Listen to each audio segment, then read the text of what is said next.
The president is, Mark Carney made a comment about America. I don't know if you saw that or not. He said a couple things about America. And then the president comes out. Rob, if you want to, let's play what the president said first, and then we'll go to Carney. Here's the president. Doesn't hold back. 19 seconds. Here's how he responds to Canada. Go ahead, Rob.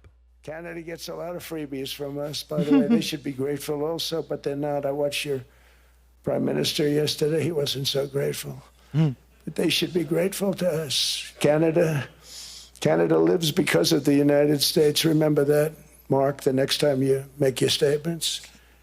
Canada get. Can you imagine that calling like Canada the way he did? By the way, Rob, do you have the Carney comment or no?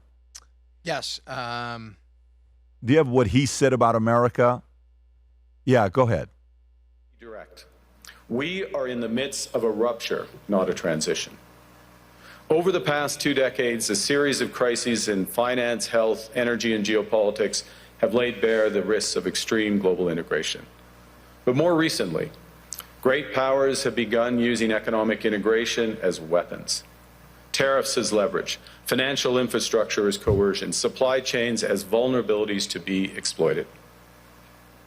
You cannot live within the lie of mutual benefit through integration when integration becomes the source of your subordination. Tom. That is the most disingenuous comments that I believe Mark Carney could have possibly made.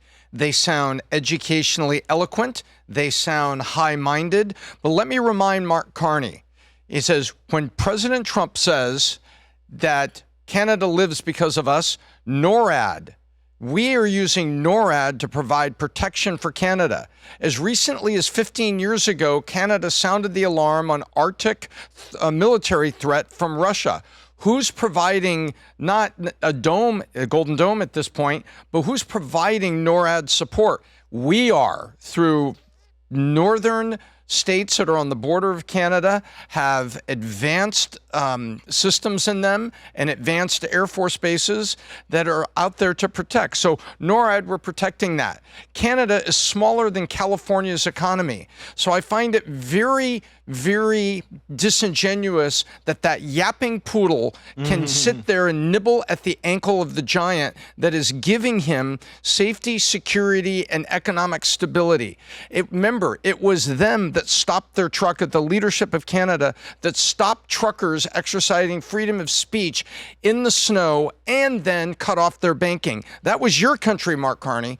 And so when Mark Carney wants to talk like this, it's completely disingenuous. Oh, look at what you're doing with tariff. Look at what you're doing here. May I remind him that he had longstanding in tariffs that were disadvantageous to businesses in the United States doing business with Canada. And Trump said some of those have been in place for 20 years. It's time to unplug them. So I find that he can sit there and speak to the cheering mob at Davos, but Mark Carney, that was disingenuous. That was just so, I think, that was not the statesman of North America that wants to talk about NAFTA treaties again. That's you, and you're going to go and speak this way? Very disappointing, and I'm glad that the president called it back out. And the less words, the better, and I thought that was an appropriate call out. But by the way, if you didn't like what Mark Carney had to say, here's Newsom, Rob. If you want to pull up Newsom, and FYI, better than what Newsom said. Did you hear what Besson said about Newsom? Have you heard that yet? No. Have you heard it yet? I haven't I just want to see I can't wait for the reaction of you guys. Rob, go ahead and pull what Newsom said, and then we'll play Besson's. Go ahead. More disingenuous. For Europeans who are concerned about the messages from the White House around Greenland this week? Yeah, it's time to buck up. It's time to get serious and stop being complicit. It's time to stand tall and firm, have a backbone. I've seen this in the United States, the supine Congress playing both sides, saying one thing on a text or a tweet and another publicly. It's time to have principles. It's time to stand tall and strong. Does that mean responding time to to tariffs? stand united. You make that determination. I don't make that determination. But when you say standing tall, what do you mean? I can't take this complicity. People rolling over. I should have brought a bunch of knee pads for all the world leaders. Handing out crowns and this is pathetic. Nobel Prizes, they are being given away. It's just pathetic. And I hope people understand how pathetic they look on the world stage. I mean, at least from an American perspective, it's embarrassing. So what should Europe be doing? You should decide, the Europeans should decide for themselves what to do. But one thing they can't do is what they've been doing. And they've been playing. This guy is playing folks for fools. And it's embarrassing. Europeans think this is diplomacy and this will ultimately this is work. diplomacy with Donald Trump. He's a T-Rex. You mate with him or he devours you. One or the other. And Europe's being people devoured? need to stand, but no, the Europeans could be if they continue down this path and process. They need to stand tall, stand firm, stand united. Okay, you can pause it right there. I'm just warning you guys. You're about to fall in love with Bessent. So just telling you here, in about 80 seconds, you're going to love Besson. Rob, if you have that clip I sent you. We don't love him already. Gavin Newsom said Is nothing. that the clip, Rob, I sent you? Do you know, is that the one, Rob? I want to make sure you play the right one. This is him from It says talking holy about crap. Newsom. It says holy crap from Eric Doherty? Yep. Okay, go ahead. Watch this. Ironic that Governor Newsom, who strikes me as Patrick Bateman meets Sparkle Beach Ken, may be the only Californian who knows less about economics than Kamala Harris. He's here this week with his billionaire sugar daddy, Alex Soros. Davos is a perfect place for a man who, when everyone else was on lockdown, when he was having people arrested for going to church, he was having $1,000 a night meals at the French Laundry, and I'm sure the California people won't forget that.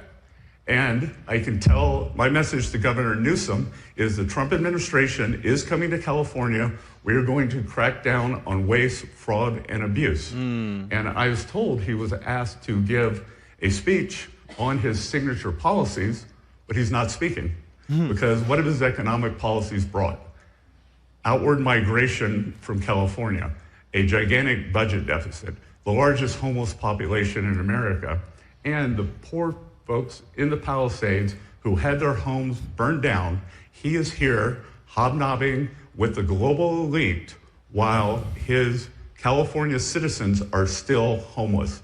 Shame on him. He is too smug, too self-absorbed, and too economically illiterate to know anything. I mean, listen. Thank you very much. Let me know if you need any further clarification.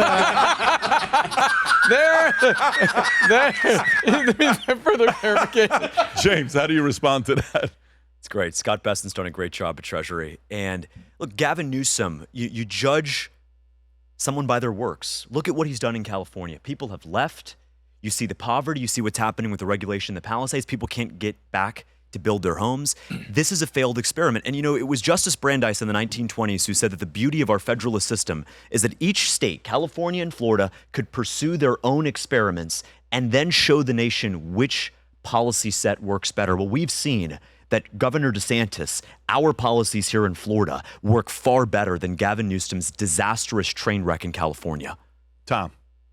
Will you, right now, today, will you announce that if Scott Bessent moves from South Carolina to Florida, you'll give him a pass on the $50,000 tax? Proudly.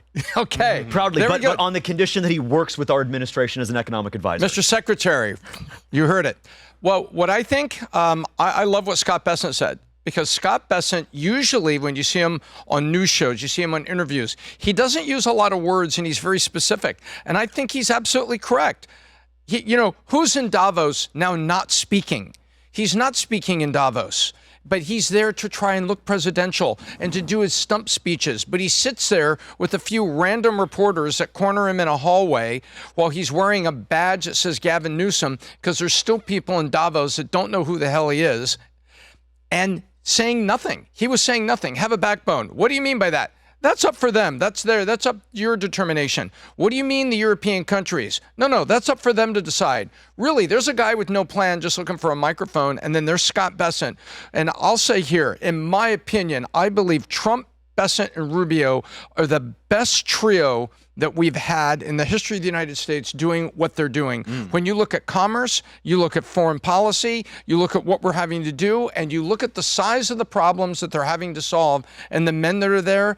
That's my opinion. That's what I think. And I think you see leadership, even a little sarcasm with that leadership coming out of Scott Bessent's mouth while he's sitting there talking to global people about solutions and things for tomorrow, while you have a guy giving stump speeches in the hallway having to wear a name tag to random media. Brandon.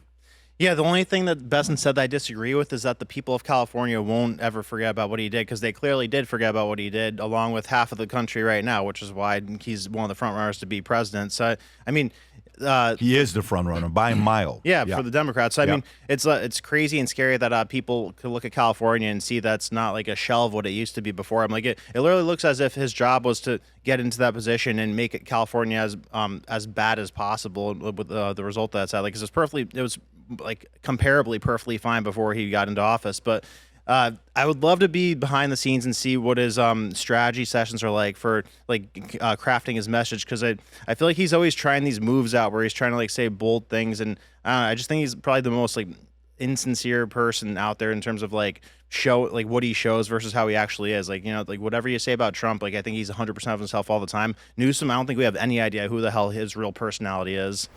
When we set out to create a shoe that blends comfort, function, and luxury, we had the choice to make it fast. We had the choice to make it cheap. We chose neither. Instead, we chose Tuscany, Italy. We chose true Italian craftsmanship, each pair touched by 50 skilled hands. We chose patience, spending 2 years perfecting every detail, and we chose the finest quality at every step. Introducing the Future Looks Bright collection. Not rushed, not disposable, not ordinary. Rather, intentional, luxurious, timeless.